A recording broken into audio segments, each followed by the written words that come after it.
We first came to Montreux, it was a gig on a regular circuit. If you were playing any tour of Europe, chances are you'd play the Montreux Casino because it was a regular gig. It was like a 3,000-seater venue in this odd place called the Casino. And we came through, I think we did it twice before. We were looking somewhere different rather than a recording studio to get some kind of live sound because studios were pretty horrible in those days. And we looked around for a live setting and the Casino came up. It was free, it was available.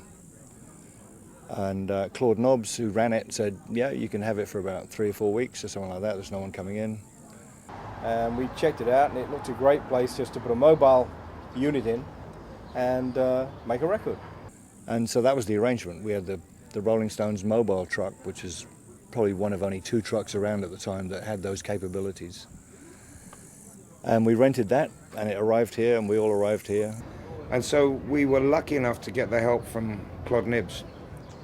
I say Claude Nibbs, everyone calls him Claude Nobbs, but I know his real name's Claude Nibbs because he spelt my name wrong in the program here today.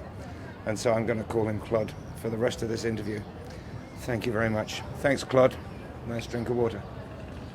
He said, actually, there's one more gig to go before you can start moving your gear in, and that's Frank Zappa gig, which is tomorrow afternoon, 3 o'clock, matinee performance.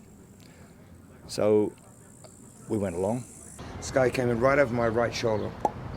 2 flares, like Roman candles, from a flare gun, or a very pistol as we used to call it. And just went into the trunking in the back of the building. Seemed to fizzle out, but then they caught fire. Everyone was told to leave. We left. Claude Nibbs went down into the kitchens to get the kids who had fled down there and got trapped in there. And with great bravery led them out through the smoke. Basically, everyone got out and it went up in flames. It was an enormous fire. That was it. That was the venue gone. We went to down the lake here to the Eden Lac Hotel and watched the wind from the mountains blowing the flames and smoke across the lake here. And it was awesome. The shock of this whole place burning down was pretty amazing.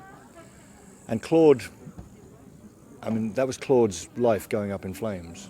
Claude could have just disappeared then, but he stayed in with us when he had all this other chaos going on around him, but he found somewhere else for us to record. I mean, we had the Rolling Stones mobile truck thing parked outside. I got used to saying it the other way around now. And so we had to find somewhere else. So we moved into, I think within 2 days, we moved into what was then the Pavilion, La Pavilion. It's a beautiful old theatre in the middle of town, Art Nouveau place, gorgeous. And we set up on the stage there, and we came really with very little preparation. We were going to wing it. We had no time. We were in between tours. And Richie came up with this riff. And we were recording quite late at night, and just got the lake, silence. Everybody, all the local burgers gone to bed at 7:30, fast asleep. The moment that you write something, you know, it's a very private moment. Actually, it's a moment between 5 people in a room, and Richie came out with this riff that we didn't think about that much at the time. It was, you know, how many riffs can there be? There's only like 4 or 5 notes you can use. The way Richie played it, it's not just a single note riff, it's a double note riff, so it's actually a bit more complex than it seems to be. People think it's dang, dang, dang, dang, dang, ding, ding, but it's not that. It's actually 2 notes every time, and it's plucked. And the way it fell together was actually very quickly. And we're cranking out this backing track, and it's just echoing around the hills and across the lake. And we were doing the first or second take. I think it was the first, but I could be wrong. We were in the middle of doing it when the roadies heard the police cars coming up, you know, and they actually battened against the doors, the roadies, to stop the police coming and stopping us doing the take. People upset, you know, the racket we were making. They called it a racket. We called it, yeah, it was really. And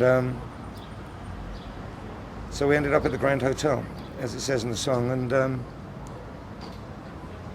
recorded all these tracks, Highway Star, Lazy, Pictures of Home, and other stuff over a period of the time we were there, which wasn't that long. And then we had the good news the day before that we were 7 minutes short of an album. I woke up one morning in the hotel,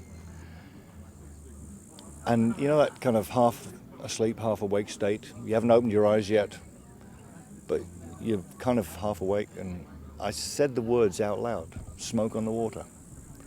And I've no idea whether it came from a dream or what it came from the image of the smoke hanging over the lake or whatever it was, but those words kind of hit me, and I opened my eyes and I said, did I just say something out loud to myself alone in a room? So we had one song, we had one day to do it, and so we got out the multi-track, 24-track tape of the Dan Dan song, as it was known, or number one, or whatever. It was the track that we did to get the sound check when we came here. And we didn't quite know what to do with it, and Ian and I were talking, and we thought about, well, why don't we write what happened to it? Very unusual circumstances. Let's write the story of how we made the album, an autobiographical song. Smoke in the water, hey, that could be the smoke on the water.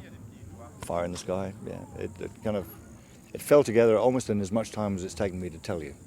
And it's become synonymous, really, with Montreux. Everywhere you go, I mean, the song didn't get well known straight away. It was only a year or so later when somebody decided to edit it down to a playable length on the radio that it actually got played in America